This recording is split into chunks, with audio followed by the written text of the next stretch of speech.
Radhe Radhe. Hare Krishna to all the devotees. Video की शुरुआत में ही मैं बता दूं कि जो भक्तगण ये सोचकर आए हैं कि ये बाबा जी आजकल बहुत ज्यादा वायरल है, ट्रेंडिंग पे है, और क्योंकि सभी इनसे दीक्षा लेने की कोशिश कर रहे हैं तो हम भी दीक्षा लेंगे, और ये वीडियो में हमें पता चलेगा कि क्या क्या प्रोसीड्योर्स है और हमें फटाफट दीक्षा मिल जाएगी और बस हम बोल सकेंगे लोगों को कि हमने तो इनसे दीक्षा ले रखी है। तो मेरी आपसे विनती है कि आप वीडियो को यही छोड़ के जा सकते हैं। और जिन जिन भक्तों को सच में जानना है, जो ये प्रोसेस में ऑलरेडी काम कर रहे हैं कि उन्हें दीक्षा चाहिए और सारे नियमों का पालन करने की कोशिश कर रहे हैं, और जिन्हें नियमों का बिल्कुल भी पता नहीं लेकिन उन्हें सच में दीक्षा लेनी है, सच में श्री जी की कृपा चाहिए, वो भक्त लोग ये वीडियो आगे देख सकते हैं। तो दीक्षा के जो सारे नियम हैं वो मैं आपको एक एक करके बताती जाऊंगी, और उसके बाद दीक्षा के लिए आपको कहाँ जाना है केली कुंज में और क्या क्या प्रोसीड्योर्स है वो भी बताऊंगी। लेकिन उससे पहले जो चीज आपको खुद जाननी है कि आपको दीक्षा लेने क्यों है, आपको दीक्षा चाहिए क्यों, और दीक्षा की जो प्रोसेस है जिनसे मैं अभी गुजर रही हूँ, और जो भक्तगण खुद दीक्षा के प्रोसेस से गुजर रहे हैं वो भक्तगण मुझसे जुड़े रह सकते हैं, क्योंकि हम सब एक दूसरे का मोटिवेशन बढ़ा सकते हैं, हौसला बढ़ा सकते हैं।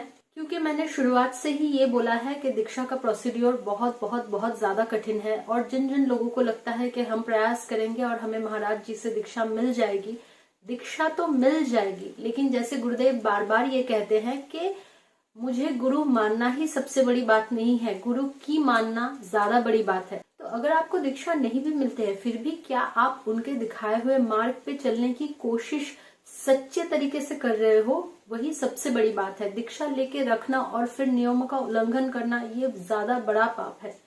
तो पहली बात तो ये है कि आप समझ लीजिए कि दीक्षा के लिए आपके प्रिलिमिनरी स्टेजेस क्या क्या होंगे, क्या क्या आपको करना होगा।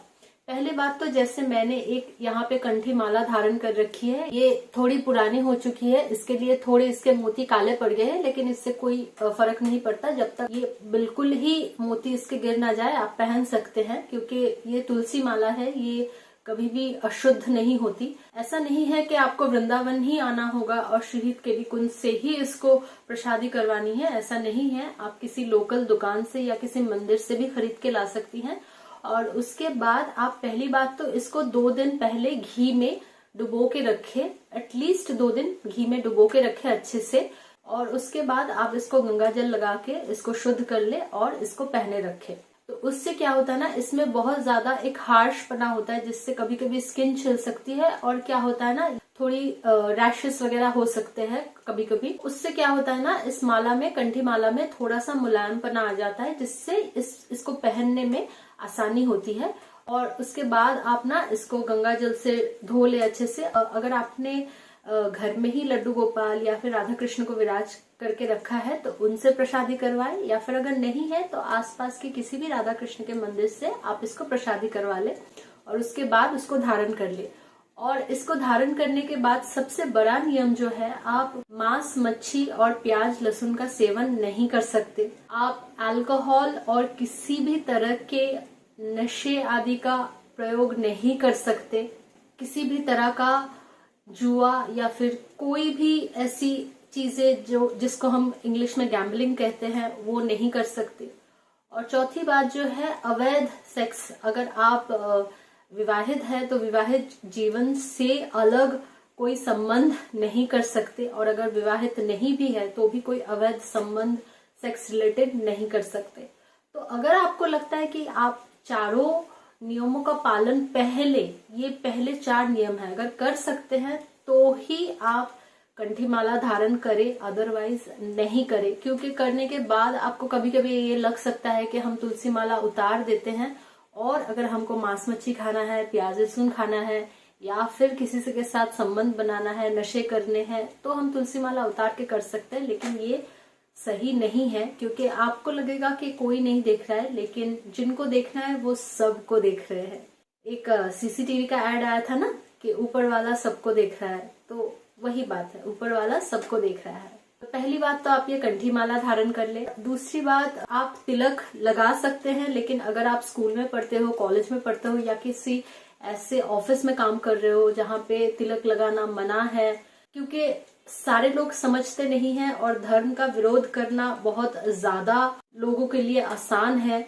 आप कहीं ना कहीं कोशिश करें कि रज की तिलक लगाएं। अगर आपको वृंदावन की रज मिल जाती है तो अच्छी बात है, वरना आप क्या कर सकते हैं ना, ये जो गोपी चंदन है, ये गोपी चंदन को आप हम जैसे हाथों में लेके और पानी लेके इसको घोल के फिर लगाते हैं, ऐसा ना करके आप बस थोड़ा सा उंगली लगा के तिलक लगा के जाए, तो उससे जो थोड़ा सा लगेगा ना, ये भाव से आप तिलक लगा सकते हैं कि भाव है कि हाँ हमने तिलक लगाया। आप स्कूल जाए, कॉलेज जाए, ऑफिस जाए या कहीं भी जाए, किसी को पता भी नहीं चलेगा, लेकिन आपको पता है कि आपने तिलक लगाया है। वो बस सूखी गोपी चंदन ऐसे हाथ में थोड़ा ऐसे घस के फिर तिलक लगा लीजिए बस।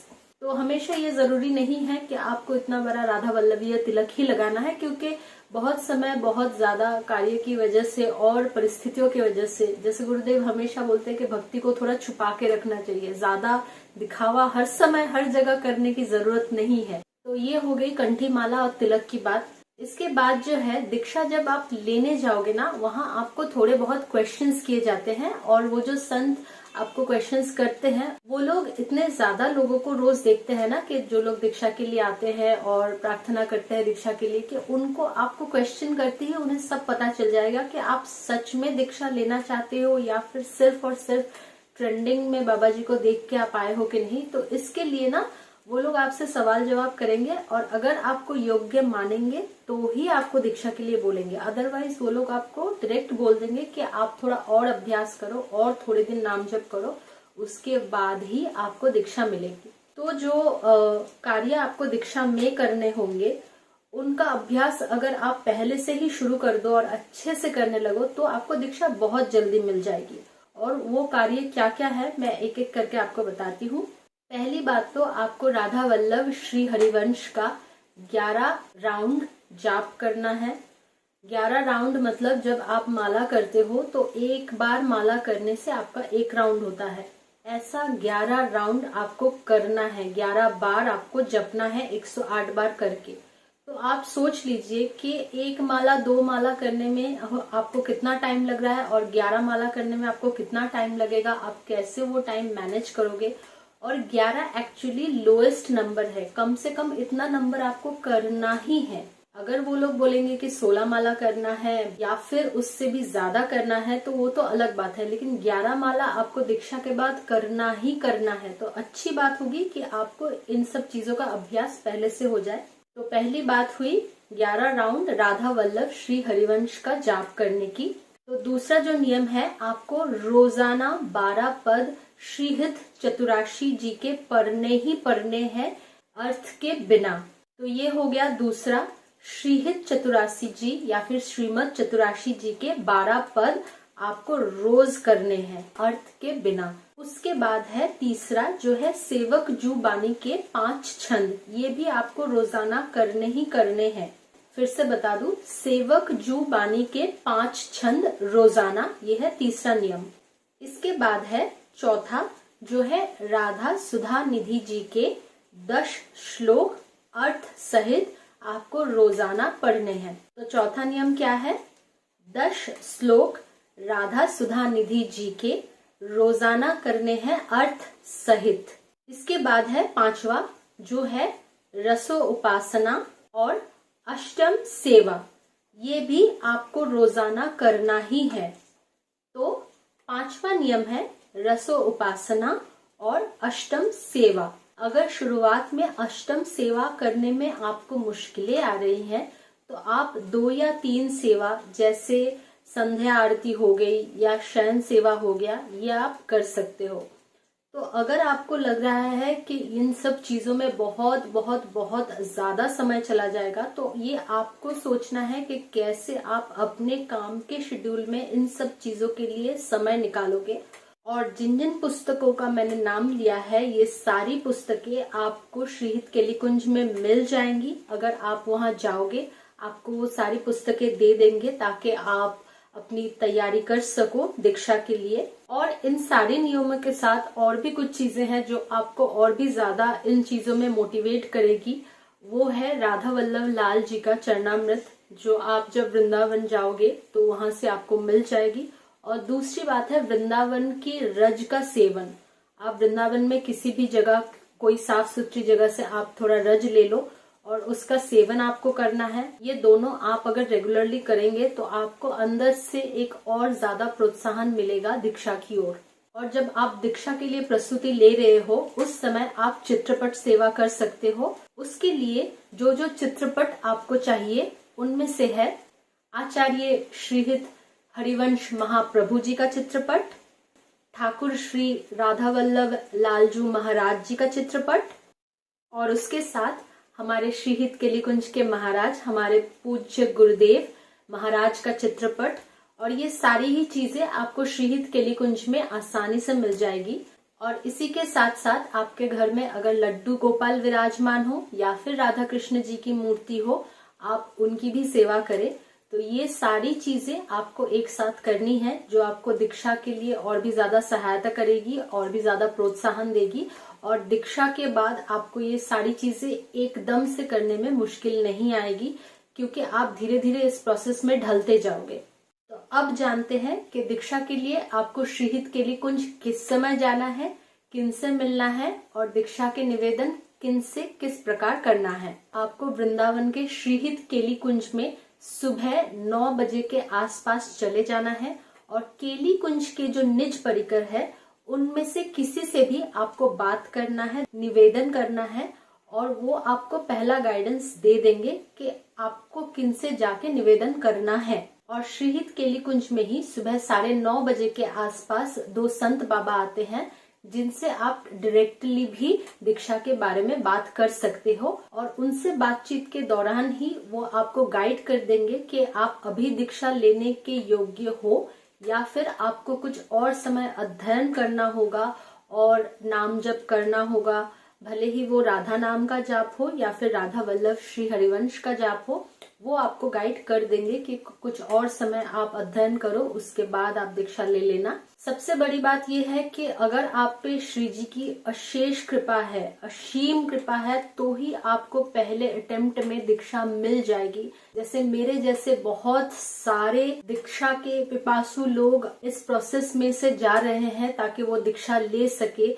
और 11 माला करना ही सच में एक टास्क बन जाता है जब आप रेगुलरली करते हो। और जब आप वर्किंग हो या फिर पढ़ाई कर रहे हो या कुछ भी, तो ये ही अलग में एक टास्क बन जाता है। उसके साथ सारे अध्ययन और उसके बाद आपके भगवान की सेवा, चित्रपट सेवा, सब कुछ एक अलग से आपको टाइम मैनेज करके करना पड़ता है।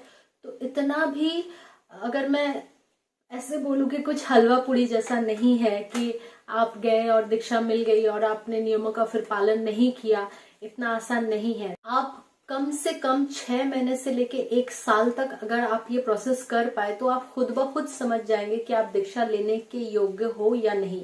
पहले जैसे था कि आप जाके डायरेक्ट गुरुदेव से बात कर सकते थे और आपको मतलब गुरुदेव ही बात करके बता देते थे कि ठीक है, कल सुबह स्नान करके आ जाना, दीक्षा ले लेना।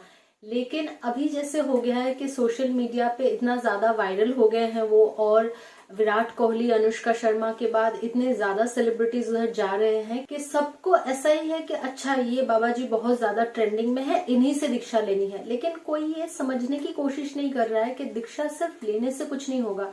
दीक्षा इज अ प्रोसेस जिसको आपका पालन सारी जिंदगी करना होगा। ऐसा नहीं है कि 1 साल 2 साल किया फिर छोड़ दिया तो फिर वो आपके लिए ही खराब होगा। तो आपको ये सोच लेना है माइंड स्ट्रॉन्ग करके कि ये लाइफ लॉन्ग प्रोसीड्योर है। ये कोई नौकरी भी नहीं कि एक टाइम के बाद आपकी रिटायरमेंट हो जाएगी। ये आपको आखिरी सांस तक करना है। तो वो आप सोच ले कि क्या आप उतना ज्यादा केपेबल हैं, और उसके बाद ही दीक्षा के लिए अप्रोच करें। और अगर आपको फर्स्ट अटेम्प्ट में दीक्षा नहीं मिलती है तो श्री जी की कृपा पे भरोसा रखे, नाम जाप खूब करे, खूब नाम जाप करे, और श्रीहित केलीकुंज जितना हो सके विजिट करने की कोशिश करे। और एक टाइम के बाद जब आप बार बार श्रीहित केलीकुंज विजिट कर रहे हो तो वो जो संत बाबा हैं उनको भी समझ आता है कि आपका प्रयास कितना ज्यादा सच है, और वो लोग दीक्षा के लिए राजी हो जाते हैं। तो ये तो गया दीक्षा का प्रोसीड्योर और उसके सारे नियम। इसके साथ साथ एक चीज बहुत ज्यादा बोलना चाहूंगी कि आप कहीं भी ना राधा नाम लिखे किसी भी पोशाक या भगवान का कोई भी नाम लिखा हुआ कोई पोशाक या फिर माला धारण करके लघु शंका में या फिर कहीं भी घूमना फिरना, आसानी से कहीं पे बैठ जाना, ये सब ना करे, क्योंकि इन सब चीजों से पाप लगता है। और दूसरी बात, अगर आपके पास राधा नाम लिखा हुआ या फिर राधा कृष्ण का, मेरे पास जैसे एक लकड़ी में ऐसे बना हुआ तुलसी माला ही था, जिसको मैंने निकाल के अलग से रख दिया, क्योंकि मैं कंठी माला तो हमेशा पहने रखती हूँ। इसका ये जैसे है कि ये अपवित्र नहीं होता, ये आप पहन के अगर लघु शंका में भी जा रहे हो या खाने बैठ रहे हो, कोई बात नहीं, लेकिन जिसपे हमारे भगवान का नाम लिखा हो या फिर भगवान की छवि बनी हुई हो, उसको आप जहां तहां नहीं पहन सकते।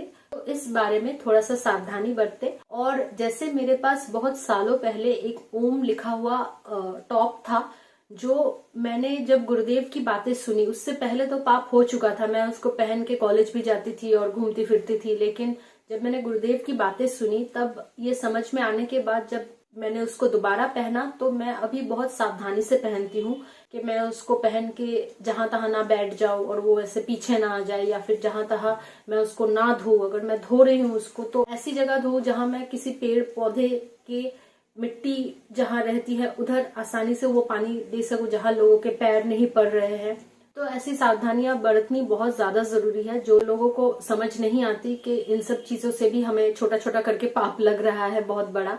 दूसरी बात कि आप जब माला और जपमाला बैग खरीद रहे हैं, उन दोनों चीजों के साथ आप जहां पे बैठ के, जिस आसन पे बैठ के आप माला कर रहे हैं, वो आसन अपना अलग रखिए और वो जपमाला और माला भी अपना अलग रखिए। उस पे दूसरे किसी का हाथ पड़ना या फिर उस आसन पे दूसरे किसी का बैठना ठीक नहीं है।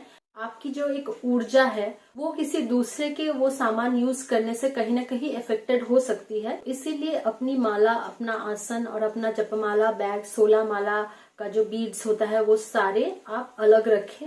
और एकदम शुरुआत में आप 5 माला करने से स्टार्ट करें, उसके बाद 7 करें, उसके बाद 11 करें, ऐसे ऐसे बढ़ाते जाए, ताकि आप इस प्रोसेस में धीरे धीरे ढल जाए, ताकि जब आपको दीक्षा एक्चुअली में मिल जाए, तब अचानक से इतना सारा माला और इतने सारे चित्रपट सेवाएं और सारे गायन, जो जो चीजें मैंने बताई, वो सब करने में आपको बहुत ज्यादा मुश्किल ना हो और आप हार ना माने और आप इस दीक्षा को लेके भी उसका दुरुपयोग ना करें।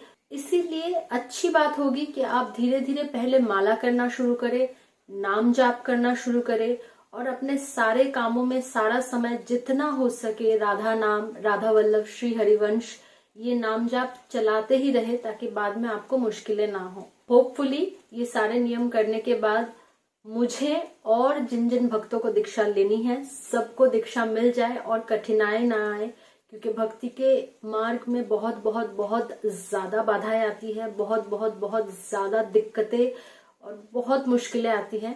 राधा वल्लभ, श्री हरिवंश, राधे राधे, जय श्री कृष्ण।